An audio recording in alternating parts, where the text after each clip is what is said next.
हुआ एक ऐसा हत्याकांड जिसने पूरे भारत को हिला कर रख दिया। ये कहानी प्रेम, विश्वासघात और अंधविश्वास के खतरनाक जाल में फंसे कुछ लोगों की है, जिसने एक निर्दोष व्यक्ति की जान ले ली। इस केस में प्रेमिका ने अपने प्रेमी के साथ मिलकर अपने पति को मौत के घाट उतार दिया और उसके शव को 15 टुकड़ों में काटकर एक ड्रम में भर दिया और उसके अंदर सीमेंट डाल दिया। मगर चलिए इस कहानी को शुरुआत से देखते हैं। 2016 में मेरठ निवासी सौरभ राजपूत की मुलाकात मुस्कान रस्तोगी से हुई। दोनों के बीच प्रेम हुआ और कुछ सालों बाद उन्होंने शादी कर ली। लेकिन यह शादी स्टॉप करते थे और हुए उसके लिए स्नैपचैट पर एक फर्जी अकाउंट बनाया, जिससे वह साहिल शुक्ला की मरी हुई मां के नाम से चैट करती थी। इस फर्जी अकाउंट से वह साहिल को यकीन दिलाने लगी कि उसकी मां की आत्मा मुस्कान को पसंद करती है और चाहती है कि वे दोनों साथ रहें। धीरे धीरे साहिल पूरी तरह से मुस्कान की बातों में फंस गया। मुस्कान ने उसे यह विश्वास दिलाया कि अगर वह उसके पति सौरभ को रास्ते से हटा दे तो वो दोनों एक साथ रह सकते हैं। साहिल अब पूरी तरह से मुस्कान के इशारों पर नाचने लगा था।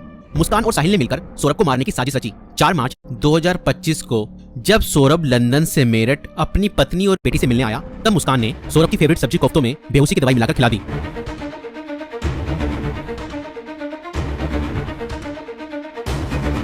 और जब सौरभ बेहोशी की हालत में बिस्तर पर पड़ा था, तब मुस्कान ने अपने दोस्त साहिल को बुला लिया और रसोई में जाकर वो बड़ा और धारदार चाकू ले आई, जो मुस्कान और साहिल ने पहले से ही प्लानिंग करके खरीदे हुए थे। और करीब 20 मिनट तक साहिल ने मुस्कान को बताया कि कैसे उसे अपने पति का वध करना है। और फिर उसके बाद मुस्कान और साहिल ने सोते हुए सौरभ पर हमला किया और उसके हृदय पर 3 बार वार किए।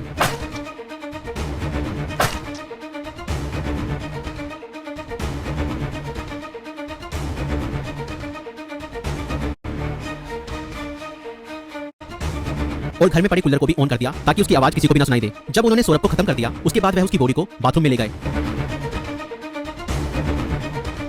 और उसके शरीर को 15 टुकड़ों में बांट दिया।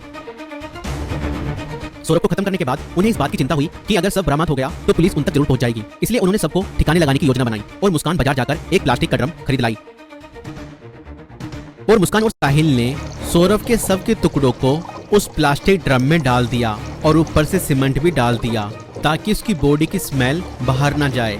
और उसके बाद उन्होंने उस ड्रम को घर के एक कोने में रख दिया।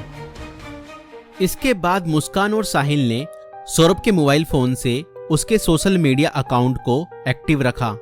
उन्होंने सौरभ के अकाउंट से हिमाचल प्रदेश की शिमला की तस्वीरें और स्टोरीज पोस्ट की ताकि लोगों को लगे कि वह घूमने गया है। उन्होंने उसकी फैमिली और दोस्तों को यह यकीन दिलाने की कोशिश की कि सौरभ जिंदा है और बाहर यात्रा कर रहा है। इस दौरान मुस्कान और साहिल खुद भी शिमला घूमने चले गए ताकि अगर कोई लोकेशन ट्रैक करे तो किसी को शक ना हो। लेकिन किसी भी अपराधी की तरह वे भी ज्यादा समय तक बच नहीं पाए। सौरभ के परिवार ने जब उससे संपर्क करने की कोशिश की और कोई जवाब नहीं मिला तो उन्हें शक हुआ। परिवार ने मेरठ पुलिस में गुमशुदा की रिपोर्ट दर्ज कराई।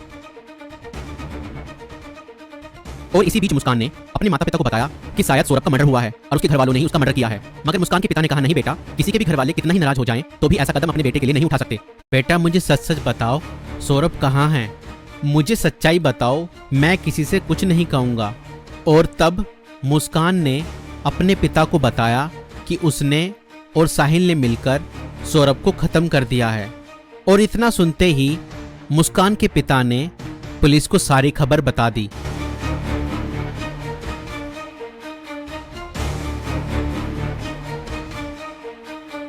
और पुलिस ने तुरंत मुस्कान और साहिल को गिरफ्तार किया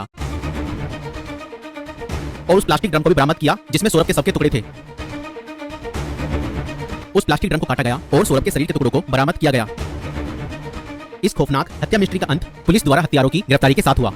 पुलिस ने मुस्कान और साहिल को गिरफ्तार कर लिया। दोनों पर हत्या, साजिश और सबको छुपाने के गंभीर आरोप लगाए गए।